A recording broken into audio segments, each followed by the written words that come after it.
les amis, c'est Kazan. J'espère que vous allez bien. Oui, dans ce début d'année très tumultueux, où on va parler de EV8.5, évolution prismatique, que je trouve déjà beaucoup. Ok, je pourrais continuer comme ça longtemps. Exposé, évidemment. Et ça, c'est vrai que ça risque de compliquer la tâche en Day One, je te cache pas.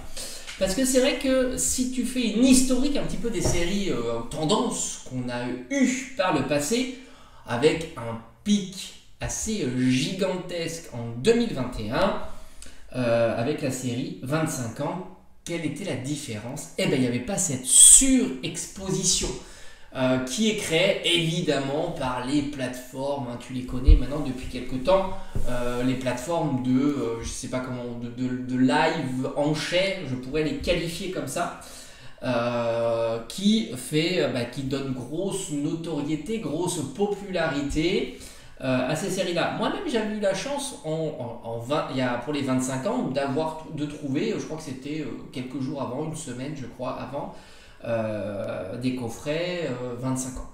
Voilà, c'était ça a été disponible dans une boutique, tout simplement. Je l'ai eu, franchement, c'était par concours de circonstances. Je passais, je suis rentré dans la boutique, j'ai vu du 25 ans, je fais ah bah tiens, c'est chouette, etc.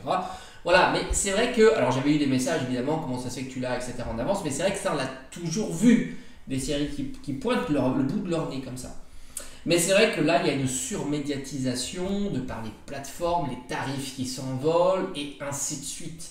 Donc forcément, même avec 151, j'ai envie de te dire, série très populaire aussi, on pourrait faire le parallèle aussi avec 25 ans, 151, on était plus tranquille quand même en 151 comparativement à 25 ans. Mais j'ai l'impression qu'il n'y avait pas encore cette surmédiatisation. 25 ans était médiatisé, populaire en amont, mais pas à ce point-là. Et là, j'ai envie de te dire, j'ai l'impression qu'on a déplafonné tout le système de popularisation. Surtout qu'on a eu le marchepied de EV8, mais là aussi EV8 est quand même passé tranquillement. Hein. Moi, comme je t'ai dit, à l'ouverture en Day One, je suis allé de l'après-midi. Il restait encore une bonne dizaine de TB, je crois. Voilà, donc c'était pas si catastrophique que ça. Il y avait des boosters individuels, des tripacks, etc. Je suis pas certain avec la surmédiatisation de EV8.5 que ça va se passer de la même manière. C'est ça qui est important à comprendre, c'est que autant, même sur 151, on était un petit peu en suspense comme ça, on se disait bon combien, le TB, ok, elle est à 60 €, elle passe à 80 € sur le net, 90 €, ok, c'est pas non plus lunaire. Là, on n'est plus dans ces tarifs-là. On voit des RESA, des préco, on voit sur les sites d'enchères en ligne comme ça, en RESA, des prix stratosphériques. Et donc forcément ça va être le TB de la Discord en Day One. C'est évident que tout ça va compliquer le système. Ça c'est clair. Le TB, voilà, le TB, là c'est le TB étincelle déferlante. C'est plutôt, ce qui est positif, j'ai envie de te dire, vraiment, et ça c'est plutôt bien, c'est qu'on gagne du temps avec le décalage de l'ETB. Pour moi, ça, je trouve que c'est très bien. On ne sait pas hein, s'il y aura du print supplémentaire et ainsi de suite, mais au moins ça permet de laisser du temps, de la respiration à la sortie Day One du 17 janvier. Je trouve que ça c'est important. Le 17 janvier, tu auras quelques coffrets, voilà, les coffrets posters, les tripacks, peut-être les coffrets classeurs. Je me souviens plus exactement à ce qu'il y a en Day One. Je t'en ai fait une vidéo complète hein, avec le décalage. Je crois qu'il y a 2 items qui sont décalés, un en février et un en mars. Mais voilà. Donc j'ai envie de te dire, moi je trouve que c'est plutôt très bien cette petite bouffée d'oxygène qu'il y a sur EV8.5, d'autant que l'item qui va crisper le plus le game, c'est évidemment le TB qui a déjà surperformé et qui a tout complètement déplafonné tout ça. D'habitude les ETB progressent sur des séries .5 vite, mais comme j'ai dit avec 151 ou 25 ans, on progresse, mais on voit la cinétique s'installer. Tu vois, là, on est déjà très très haut. On peut même imaginer se dire, mais ça va se casser la gueule, c'est pas possible. une ETB à 150 euros, quand ça va sortir en Day One, il y aura ceux qui vont l'avoir à 50 euros, qui vont la proposer en vente. Est-ce que ça va pas plutôt être tourné autour des 120 euros, qui est déjà énorme, et ainsi de suite. C'est ça qu'on peut se poser comme question. Donc c'est pour ça que prendre du temps, prendre du recul, d'autant qu'en plus les premières ouvertures, beaucoup sont déçus de cette série. C'est ça le paradoxe, c'était déçu de la série. Le TB, ok, on est sur du CD dans ce cas-là, pas pour de l'ouverture, parce que si tu es déçu de la série et que tu veux pas au fond en ouvrir, à quoi ça sert d'aller sur le TB qui te proposera que le CD en fait, tout simplement. Donc si c'est pour de l'ouverture, ne va pas sur le TB, va plutôt sur du tripack, du coffret classeur ou des choses comme ça. Quoique coffret classeur, ça risquera d'être un petit peu plus cher, plutôt des tripacks et les coffrets posters. Et c'est ce qu'on peut se poser la question, est-ce qu'on va pas avoir un petit down comme ça, parce que 150 euros ça paraît tellement haut comparativement à la timeline, qui est quand même 150 euros dans 6 mois, sur 6 mois, un an, c'est pas pareil. Mais 150 euros Day One, ou même avant Day One, mais Day One va faire le tri, quand même. On va voir un peu ce qui va se passer. Est-ce qu'on aura 10 ETB par boutique? Ce qui était un peu dans le mood de 151, quoique 151, on était plutôt entre 10 et 20, je crois. Plutôt dans le mood de 25 ans, est-ce qu'on aura 10 ETB, 20 ETB, est-ce qu'on aura 40, 50 ETB comme EVI, tu vois, tout ça, c'est des informations. Alors je dis ça, mais peut-être pas dans toutes les boutiques, attention, par chez moi c'était ça. Et alors, donc moi j'aime bien le côté décalage, c'est cool, ça va un peu détempérer. Est-ce que du coup, tu vois, la hype qui est stratosphérique à cet instant-là, 15 jours avant la sortie officielle, parce qu'il y a eu des ouvertures, parce qu'il y a des plateformes, parce que tout ça. Est-ce que justement de décaler d'un mois, ça va pas un peu dégonfler un petit peu cette hype, voyant peut-être les ouvertures, le prix des cartes. Alors on va voir aussi le prix des cartes, parce que si les prix des cartes s'enflamment, tu comprends que ça va enflammer le truc.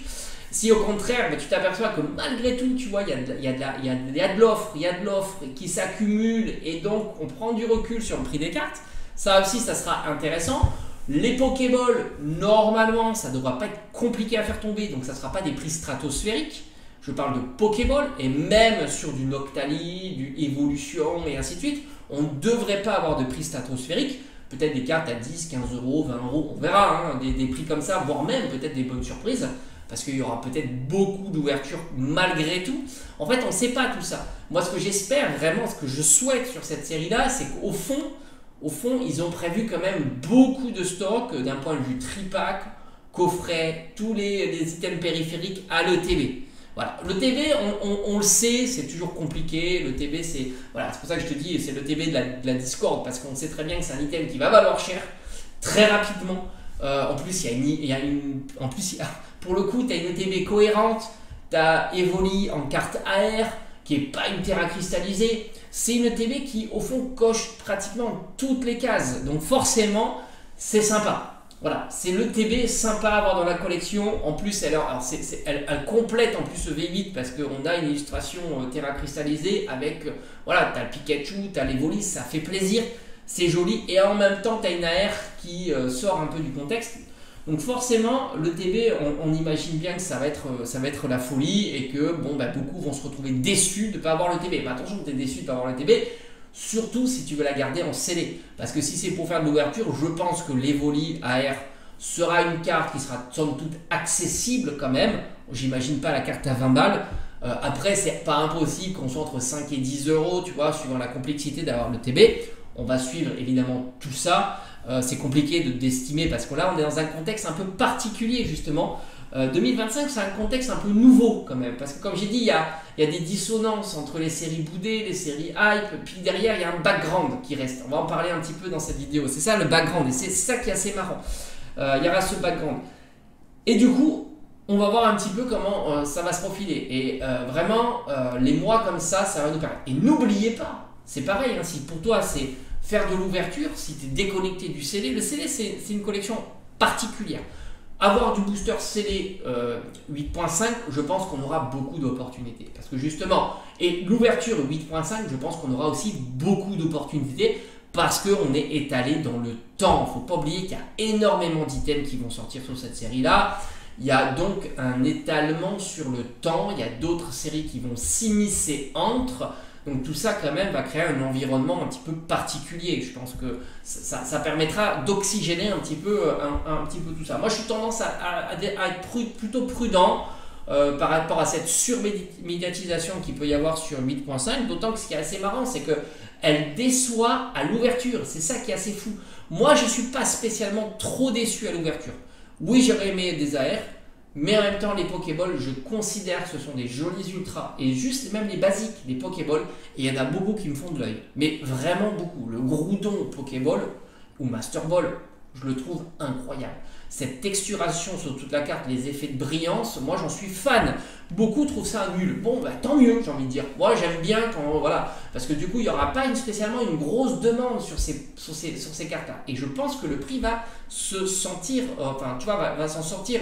Tu te dis, bon, s'il y a. Les cartes elles drop, hein, tu as bien vu, on est sur du 1 pour 4, 1 pour 5. Même les Master Ball, elles drop aussi. On est sur du 1 pour 15, 1 pour 20 ou quelque chose comme ça. Donc ça drop. Et ça, c'est cool. Et par conséquent, qui va mettre beaucoup d'argent sur ces cartes-là si on les considère pas top? Alors oui, il y aura toujours le Noctali, le gang des évolutions. Ça marche toujours. Il y aura certainement le Groudon, les Pokémon populaires. Mais tous les autres, tous les Pokémon non populaires, eh ben, ceux-là vont passer à la trappe. Et ça, je trouve ça cool parce que ça permet, tu vois, de faire plaisir à ceux qui apprécient ce format de carte-là, et j'en fais partie. Tout comme les AR non populaires, tu vois, tu as des AR à 2-3 euros, mais je trouve ça exceptionnel. Parce que moi j'adore, je suis fan de toutes les AR. C'est quasiment impossible pour moi de trouver une AR pourrie. Tu vois, et c'est un petit peu ce qui se passe avec les Masters et Pokéball, parce que je trouve que l'effet de texturation, le travail qu'il y a sur la carte est top. Et rappelle-toi, certains les critiquent parce que ce sont des doublons.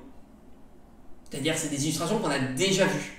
C'est-à-dire que tu l'as en holo ou en reverse. Ce qui est vrai. Ce qui est vrai. Mais rappelle-toi, alors oui, c'est vrai qu'on aurait eu des nouveautés, ce serait mieux, mais rappelle-toi les secrètes texturées, Viridium, de je ne sais plus quelle série, j'en avais acheté quelques-unes, ou Cryptero, etc., où tu as la texturation sur le Pokémon et tu as l'énergie plante, etc. Ce sont des secrètes, elles sont exceptionnellement belles. Bref, je vais faire la parenthèse, moi je suis plutôt fan. Mais tant mieux si ça s'en ressent. Donc on verra sur le temps long, faut pas se précipiter. Faut pas se dire, alors moi je pense que si tu as vraiment un item où tu dois te précipiter, ça sera le TB.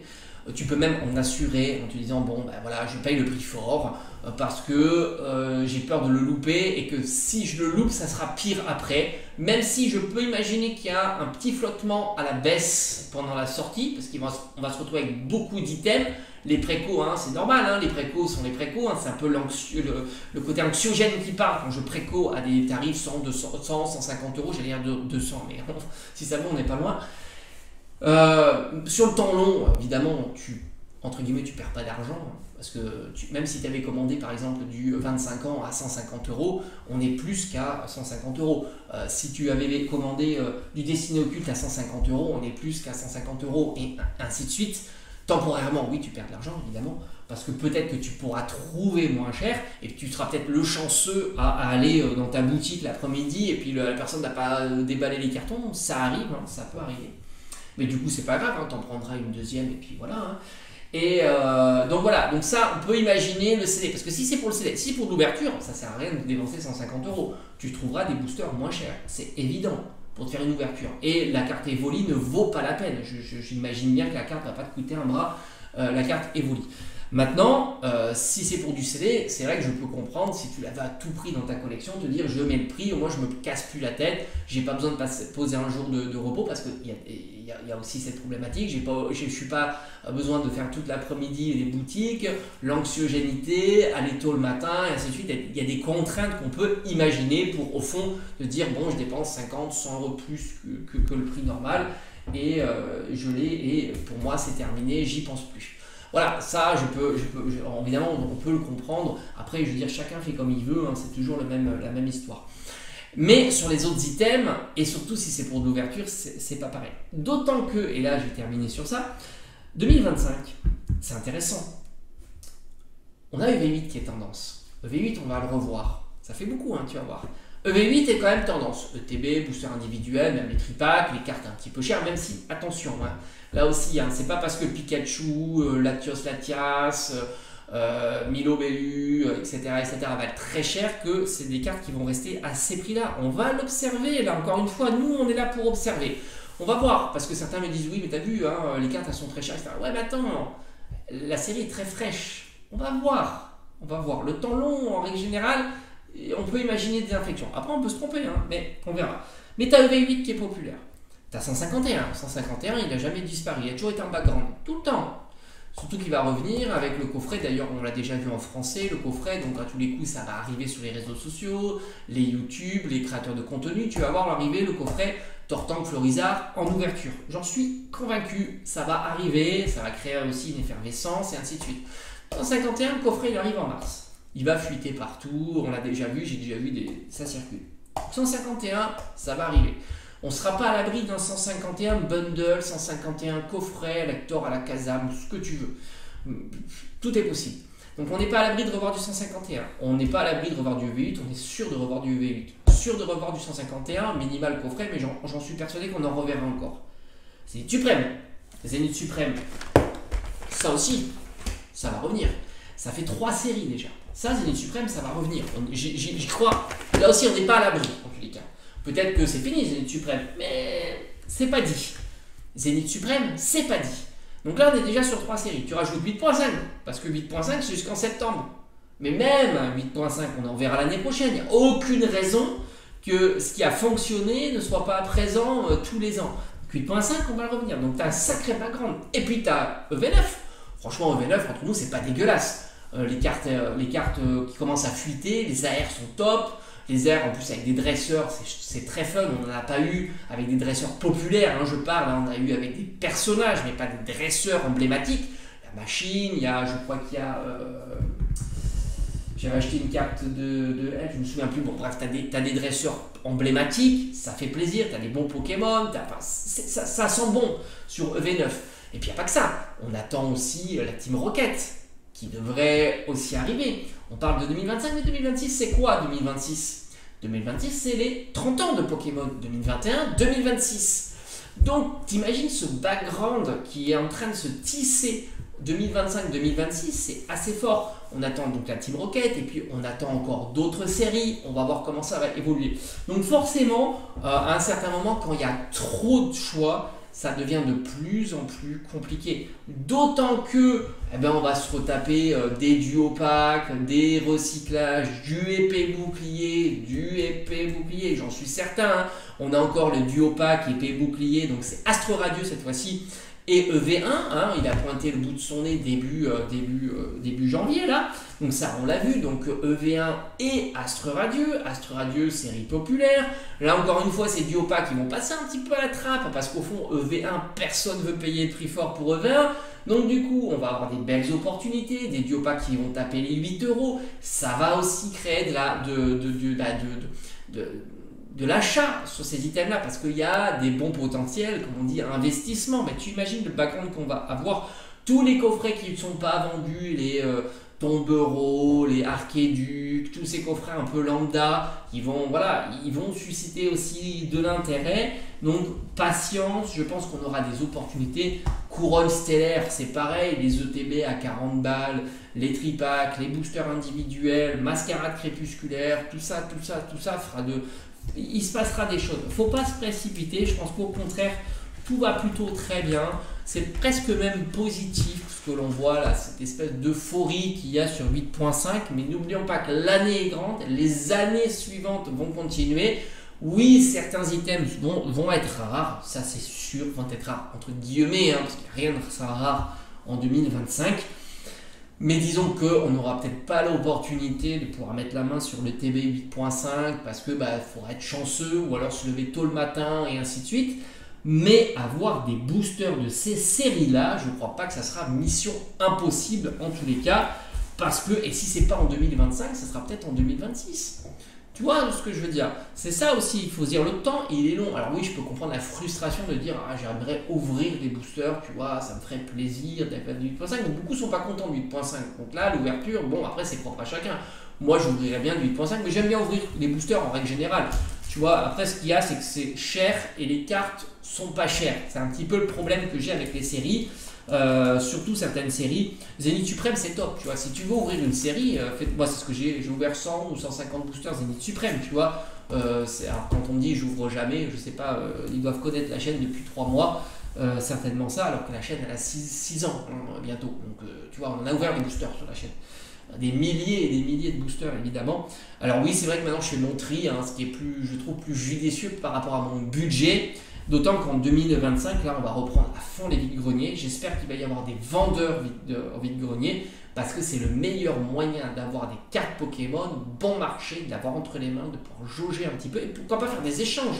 Je viendrai bien avec un item et puis comme ça, on échange contre des cartes et ça pourrait être très sympa. Donc voilà, moi je voulais te dire, bon, 8.5, ouais, surmédiatisation, ça c'est clair, ça a fait le tour des réseaux, donc forcément ça va arriver jusqu'au grand public. Un petit peu ce qui s'était passé avec 2021, hein. J'ai eu des grands-pères qui allaient faire la queue pour acheter des ETB, qui ne savaient pas ce que c'était l'ETB, mais ils savaient qu'il fallait dire ETB 25 ans. Voilà, donc c'était assez particulier.